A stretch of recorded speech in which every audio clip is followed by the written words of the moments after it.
The forest was supposed to be silent, a place where power and money meant nothing. But that morning the silence broke in a way that would change two lives forever.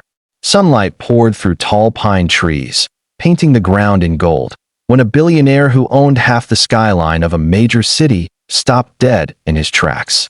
There, in the middle of the green, breathing world, stood a black girl in a torn white wedding dress, her wrists chained to an old iron post, her face bruised yet burning with a strange, stubborn light.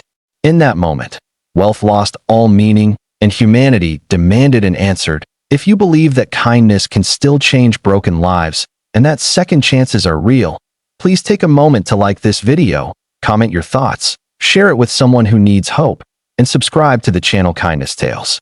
Your support keeps stories like this alive. The billionaire's name was Alaric Vaughn, a man known for ruthless boardroom victories and cold headlines, not for wandering forests in the middle of the day.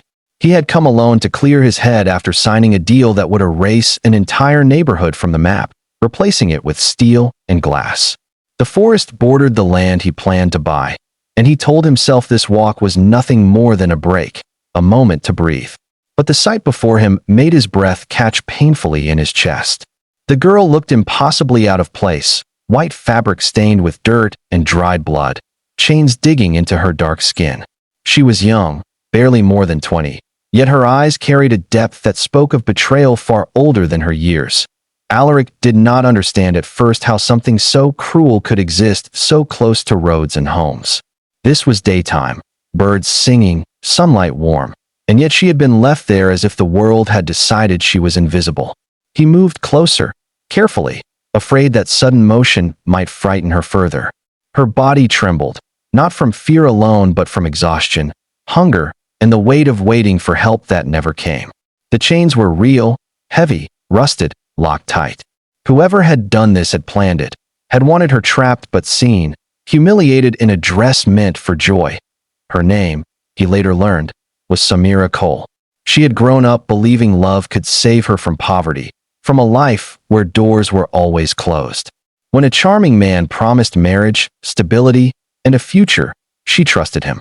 On what should have been her wedding morning, she was driven not to a church, but deep into the forest. There, lies were replaced with cruelty. She was chained, abandoned, and told she was a lesson, a warning, something disposable. When the car disappeared, Samira screamed until her voice broke, then whispered prayers until even hope felt dangerous. Alaric had never seen cruelty so raw. His first instinct was to call for help, but his hands shook as he fumbled with his phone. The signal was weak, unreliable. He realized then that help would take time she might not have. Without thinking of lawsuits, reputation, or risk, he pulled at the chains with his bare hands, scraping skin, feeling the uselessness of strength when faced with iron.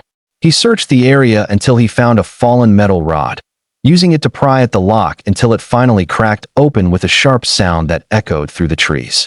When the chains fell, Samira collapsed, and Alaric caught her before she hit the ground. Feeling how light she was, how fragile, he wrapped his expensive jacket around her shoulders, the fabric absorbing dirt and tears, and carried her toward his car. In that walk, something inside him shifted. This was no charity project, no photo opportunity. This was a human life that had been treated as nothing, and he could not unsee it. At the hospital, doctors worked quickly, treating dehydration, infected wounds, and shock. Alaric stayed, sitting quietly, ignoring calls from executives and lawyers. For the first time in decades, business waited that as Samira recovered. The truth of her situation became clearer. She had no family willing to help, no safe home to return to.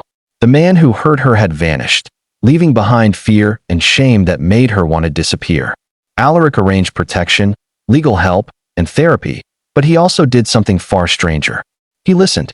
He listened to her story, to her anger, to her grief, without trying to fix it with money. In those long daylight hours, sunlight streaming through hospital windows, he learned what resilience looked like when stripped of romance. News eventually leaked, but not in the way people expected. There were no glamorous headlines, only quiet reports of an anonymous donor funding a recovery program for abuse survivors. Alaric insisted Samira remain unnamed, unseen by cameras. He offered her education, not as charity, but as an investment in her future.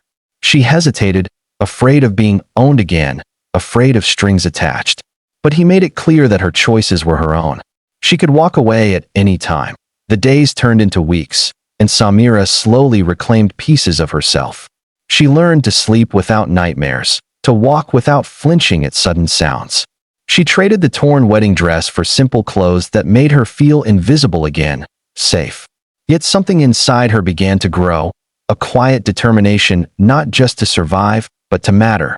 She studied social work and law, driven by a need to protect others who had been left chained by cruelty. Even if those chains were invisible, Alaric watched from a distance, changed by her strength.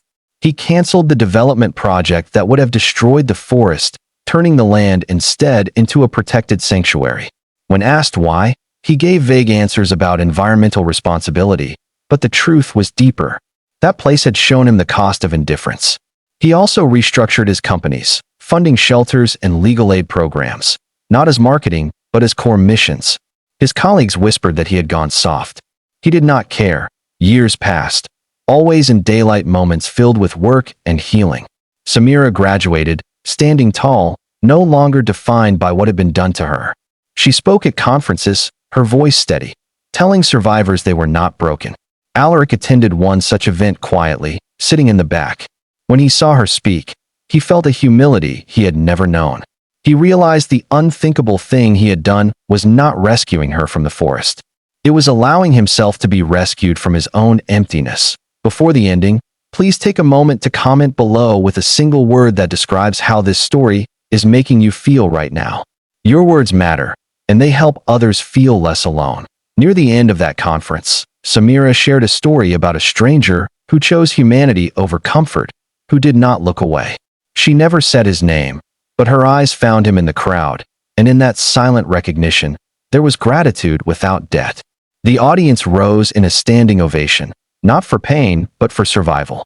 Alaric left quietly, tears in his eyes, knowing his life would never return to what it was before that walk in the forest.